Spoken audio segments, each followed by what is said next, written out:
വിശുദ്ധ ലൂക്കയുടെ സുവിശേഷം 10-ാം അധ്യായം 25 മുതൽ 28 വരെ വാക്യങ്ങൾ. അപ്പോൾ ഒരു നിയമജ്ഞൻ എഴുന്നേറ്റ് നിന്ന് അവനെ പരീക്ഷിക്കുവാൻ ചോദിച്ചു, നിത്യജീവൻ അവകാശമാക്കാൻ ഞാൻ എന്ത് ചെയ്യണം?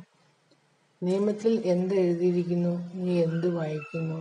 അവൻ ഉത്തരം പറയും, നീ നിന്റെ ദൈവമായ കർത്താവിനെ പൂർണ്ണ ഹൃദയത്തോടും പൂർണ്ണ ആത്മാവോടും പൂർണ്ണ ശക്തിയോടും പൂർണ്ണ മനസ്സോടും കൂടെ സ്നേഹിക്കണം, നിന്റെ അയൽക്കാരനെ നിന്നെ പോലെയും.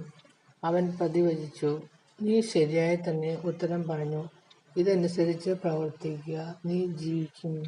ലൂക്ക 10:27.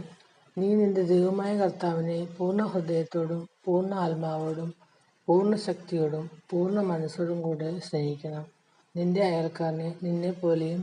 അവൻ പ്രതിവചിച്ചു, നീ ശരിയായി തന്നെ ഉത്തരം പറഞ്ഞു, ഇതനുസരിച്ച് പ്രവർത്തിക്കുക, നീ ജീവിക്കും.